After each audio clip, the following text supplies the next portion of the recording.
What's up, guys? This is another episode of Off the Post OP. Still the unnamed piece that we're still trying to work on. I'm telling you guys, make a piece name for this. Give it something like Off the Crossbar or Shot Gone Awry or something, or Catcher in the Rye. I don't know. Give us a name for this piece. We've been working on the name for it, but we just call them OPs amongst ourselves. So you guys can call them OPs too. As you know, there's been big news yesterday, and everybody was up in arms. It was crazy seeing all the stuff going on social media about this. Are people sending me stuff saying, "Have you read it?" I'm like, I just haven't had time. Like, people were sending me stuff when I was heading to bed, so I really didn't get to read much at all. But so I'm really going to catch up a lot on it. But we have someone that has read a little bit up on it, and she's going to give you a little bit that she knows, and maybe it'll start some discussion. So the red cap will be quiet for about 2 minutes, and the Karen cap will start talking right now. As you guys know, Karen from last year. Let's see what Karen has to say, and then you guys will take it from there, and it'll open up discussion for us all later on in the comments section. All right, Karen, it's all you. Cool. Catcher in the Rye. Let's do this. So basically what happened was there was a contract that ended in 2012. After that contract ended, both parties agreed on this MOU. I don't know what that stands for right now, but it's basically like a little contract that's maybe not as binding. I don't know. Maybe somebody can correct me on that. But they've been going off of this since 2012. And then U.S. Women's National Team Players Union, or whatever it's called, decided that the MOU doesn't actually stand anymore, and they want basically to have the right to strike if they need to. So basically what they want is to sit down with U.S. Soccer and hash things out and tell them their demands. And the way I see it is USSF has sued the Players Association, or whatever they are, basically to make sure that they can't strike. Because if they do sue, they're suing so that the MOU still stands, and the MOU basically says you guys can't strike. So the U.S. players are like, we don't want this. We want to be able to strike if we need to. Right. Yeah, so the law stuff is still like really confusing for me. But basically the way I see it is it comes down to the fact that U.S. Soccer doesn't want to cough up the money required to meet the players' demands. The players are asking for better wages. There was that whole thing about like the turf fields. They are fed up. They don't want to play on really crappy surfaces, which is totally understandable. So they probably have a lot of demands that we don't even know about. And U.S. Soccer doesn't want to pay the money that's required to meet these demands. So they know that U.S. Soccer players are going to be upset about this, and they know that they would want to strike. So basically what they're doing is, can we just like push this off into 2017? You guys can do whatever you want then, because who cares if the players strike in 2017? What's going on? Like, the Olympics is over. Maybe there would be a victory tour if they won the gold medal, but that's about it.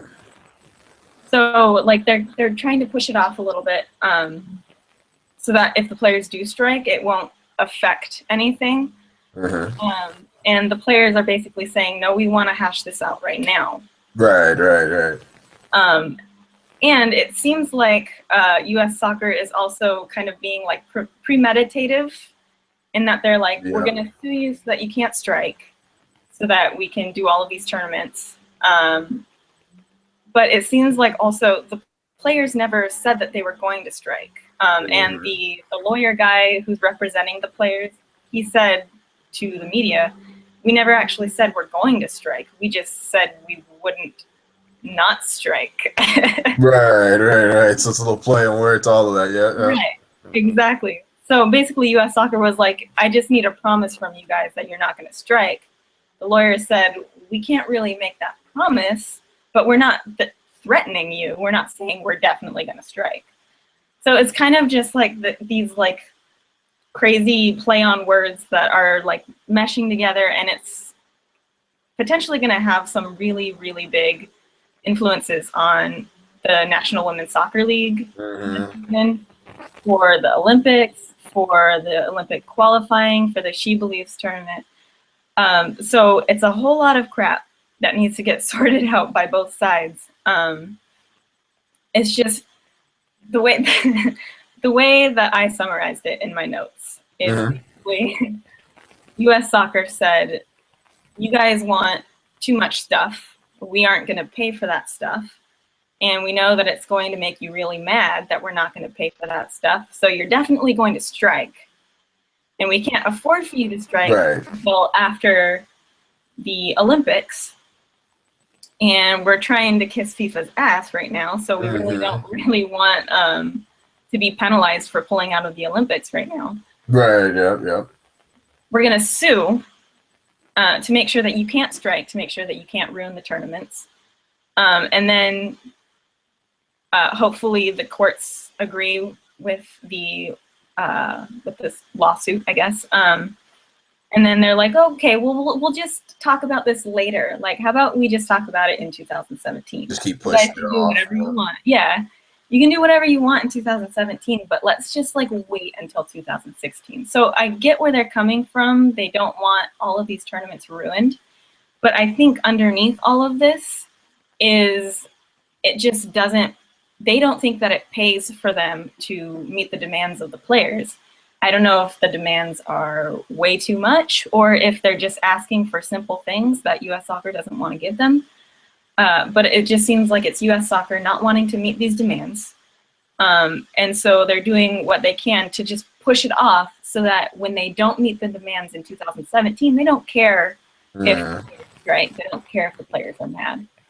So that's what it seems like to me. It comes down to U.S. Soccer not wanting to do what the players want them to do. And so they're doing all they can to just kind of push it off. Okay. And the players are like, no, we want to talk about this now. We want to sit down and figure all of this out now before the Olympics. So it's just kind of like a timing thing, and it's also just U.S. Soccer doesn't want to put in the money that's required to meet the demands. It's so weird for me, though. I just have to say, it's just, I guess I look at it in such a simple way. I'm a simple man, so it's just like the men suck, the women don't. Pay the women on par or give them everything they want and a little bit more, or take away from the men, even if the men are earning, whatever they're pulling in from their side. I would take even away from theirs and give to the people that are actually like the winners. It's just that simple. But it's just, I guess they don't see it that simple. Like they don't care. But. Right. And I mean, I see it simple as well. The team, I mean, the women's soccer, especially in this country, has been growing just like insanely. Yep.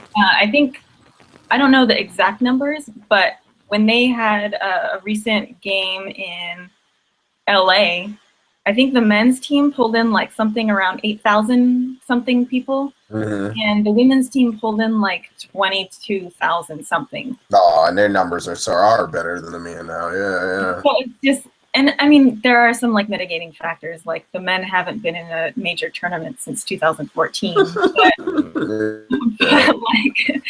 Just like the numbers that the women's team are pulling in throughout like the entire, I think in 2015, they were never below 10,000. Okay.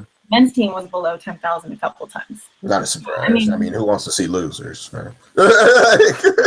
Did you see the game that they played against Iceland? Iceland, yeah. Oh, what a joke. Yeah. Babies. Yeah. That whole like goal where they were arguing with the ref. And I know. It gets annoying. I get very aggravated watching them. Yeah.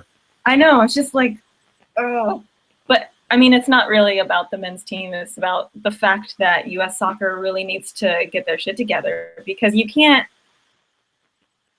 not meet the demands of your players when they are pulling in this much money, when they are winning tournaments. Like it doesn't make it doesn't make sense. Yeah, it doesn't at all when you say that. Yep. Yeah, and that's what it really comes down to for me, is that they aren't willing to meet these demands, and they want to push off the conversation until a time when it's not going to affect them when the players get pissed, right? Like that's just what it seems like to me. Sounds good. Well, Karen, it's perfect. I think that's a good way to look at it then. If it's basically them trying to push it off, and if they're doing that, then that's just not right at all. And it does feel like that. You could see them doing that in the Olympic year, trying to push it back as far as they can, because 2017, nothing's going on or whatever. Yeah, we can have a strike here, whatever. They won't care then. So yeah, I mean, money that they would lose in 2016 if they didn't have the She Believes tournament because of the strike, if they didn't have the Olympic qualifying matches, if they didn't have the Olympics, they would lose so much money, and FIFA would also penalize them. So they're like, please, guys, please, let's wait till 2017. And the players are like, no. Nope. So it's going to be interesting. And the thing is, it sounds like it can be in their hands, the players' hands, because it sounds like it could do a bit more damage now if they did strike, to be honest with you. So. Right. And also, I was reading the lawsuit documents.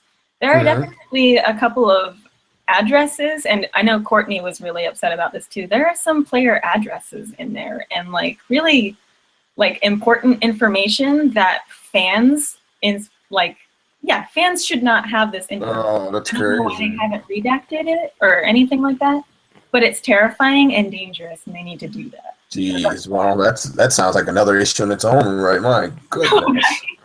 That's really bad. And whoever released that needs to take those bits out or something, because that's really bad. Okay, well, that's a good, we don't want anybody going over Megan Rapinoe's house. So, people need to leave her alone immediately. I'm going to hunt down every fangirl that tries to do But no, that's crazy, though. Yeah, I thought that's terrifying. Well, that sounds like that's another story in its own right. But hopefully that gets taken off the internet, those type of things like that. But that's pretty much everything for you, Karen, sounds like. Sounds like you did pretty good wrapping that up. That's all I got. All right, no, that was perfect. Absolutely perfect. So what do you guys think? What is your opinion on this whole, should they, strike thing, lawsuit? I mean, it sounds like it's a big mess anyway. If there's any lawyers out there, please give us a breakdown of what you think. What is your opinion on the freaking addresses being out there, which that sounds just absurd? Because the thing is, when you post things like that of importance online, they usually black out stuff. I guess they don't care. So maybe U.S. Soccer is behind it because they really didn't care. So who knows? But they care about a lot of stuff. So right. So, jeez. Give us your opinion on these things. This video should be out tomorrow. There's a show at 6:30 p.m. Karen will be back. Might talk a little bit more about this if there's any more news that comes out. And your favorite girl from FCKC, not Yale, Danielle, will be on as well. So tune in for that show. We'll discuss a little bit of the Olympic qualifiers and much. No, that's all. I was about to say much more. I'd be lying to you. You'll see DJ Ray captain. You'll see Karen No captain, and you'll see Daniel Blue captain too. So we'll do our wave. And guys, discuss, sup, and sup. Goodbye.